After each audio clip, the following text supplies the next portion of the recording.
Zafar said, most people who objected to the satanic verses did not read it. I agree with your contributor. It is sad that when people respond disproportionately, reply in words, not with guns. When you hurt someone because of your belief, there is something wrong with the belief. As a Muslim, I object to all human beings who force their views on others at a point of a gun.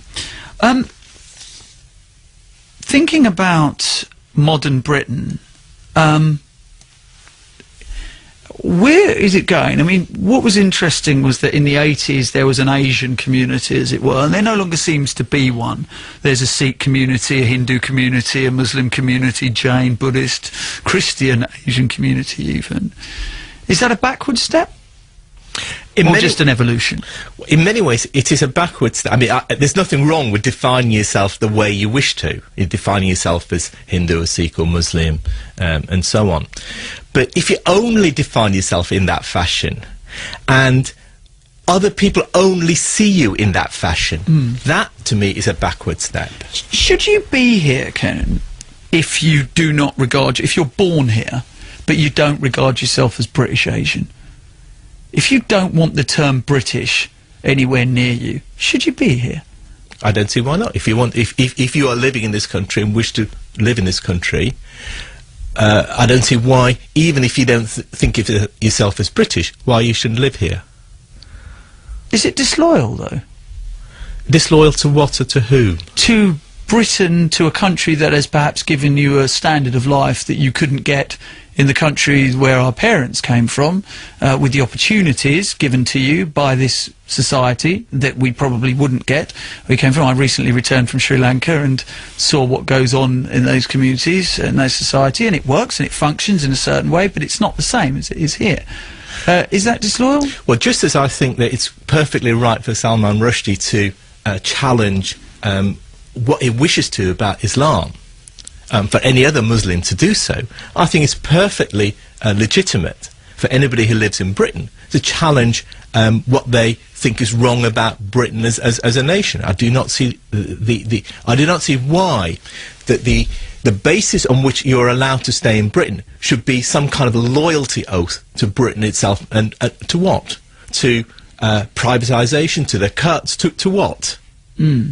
To maybe the fundamentals of a civil society, ones that don't exist in the countries where we come from.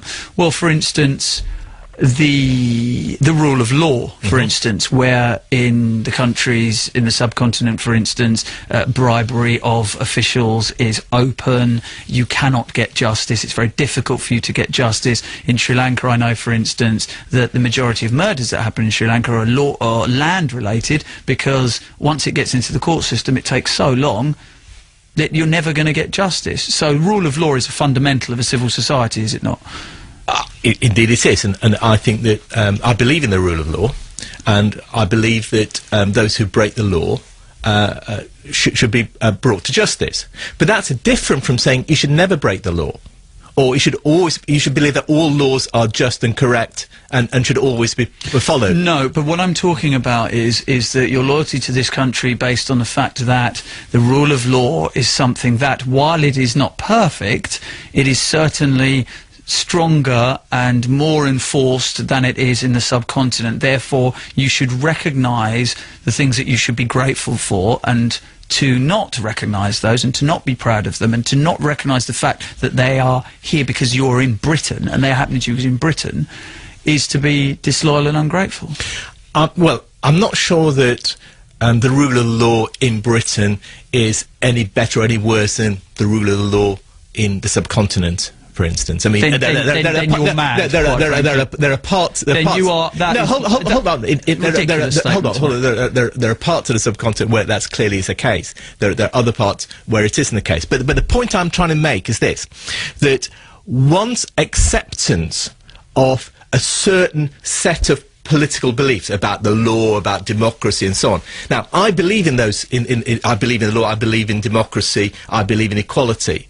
But I wouldn't want anybody else to have to believe in them in order for them to have the right to stay in this country. Okay. They should have the right to challenge my views on them, to challenge your views and anybody else's views on them. Okay, let's speak to Surinder in Buckinghamshire. Actually, let's wait on Surinder. Just stay there just a second. Is Noreen Surinder, Buckinghamshire. Good afternoon, Surinder. Good afternoon to you, Nihal. I hope you're being a bit of a devil's advocate. I'm always a devil's advocate, Surinder. You'll never get an idea what I truly think. Trust me on that. I can see that. I can see you're prodding your guest quite well, you know. Well, that's my job. That's right, of course it is. Now, the points I wanted to make, I think Layla made a number of points that I wanted to make earlier. Right, go on. What I want to say about your guest today is that he is the most refreshing and he's the most original thinking person that you've had on your show for a long time. I think I'll come back on the show again. Well, I hope you will. It's Ken, isn't it? Why is that, Surinder? Why? Well, because the sort of thinking and the sort of ideas he's putting forward, we in the Asian community find difficult to comprehend. He is very refreshing, and I really thoroughly enjoyed listening to him. Just going back to the earlier point about Galileo. If Galileo, who was put under house arrest by the church, if he had not been able to express his opinion, we would still be living in the Dark Ages now. Yeah? Right. So I think it's very important that we challenge any religion. I'm a Sikh, but I hope that people will challenge every religion, and it is only by challenging religion and politics that we move forward. Surinder, is the religion perfect, but the people who practice it through their own weakness and hypocrisy undermine it? Therefore, you don't challenge the religion, you challenge the people who claim to speak for the religion. No, we must also challenge the religion itself, because if we don't, because it was the religion, the church, which thought that the earth was the center of the universe. It wasn't these people who thought it was the church. It was written in the Bible that the earth was made first. It was the center of the universe. Now, if we didn't question that, we would still be believing today that earth is the center of the universe. I agree, and I think that what people forget is that religions change over time. In Islam today is very different from Islam in the 8th or 9th century. Christianity today is very different from Christianity 200, 300, 400 years ago. And it's changed because people have been willing to challenge the precepts of those religions. That's right. How many people were burnt at the stake because they challenged Christian views in the old days? But Surinder, a lot of that wasn't about the religion. A lot of that was about pure social control, wasn't it?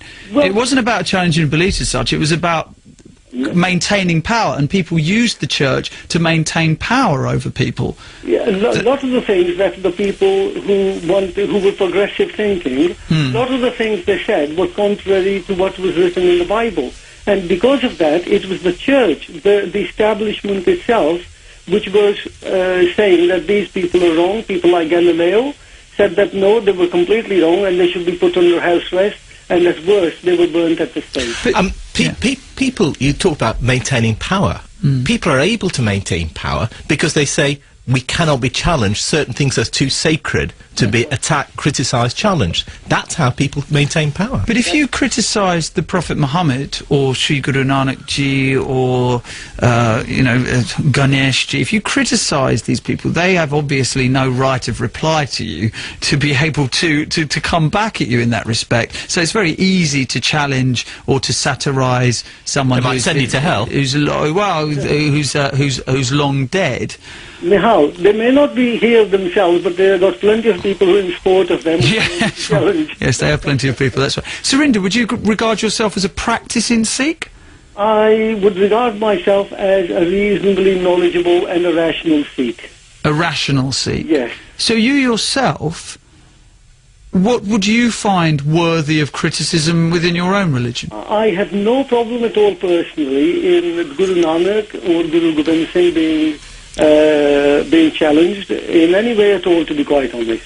It's only by challenging the views of the older views that we are going to move forward. I suppose the difference being as well, though, that both of the gurus that you mentioned themselves made it clear that they were not gods. Well, exactly. None of the gurus were gods. They were ordinary human beings. And this is something that a lot of people, a lot of the Sikhs actually believe, that they were gods. They were not. They were ordinary human beings who took birth and they died. And if you talk to a lot of Sikhs, they will not even believe that. So it's only by argument and reasoning that we will move forward. I'm really impressed with your guest. I'm really impressed with him, you know. Okay. Yeah. Surinder, thank you very, very much for calling in this afternoon.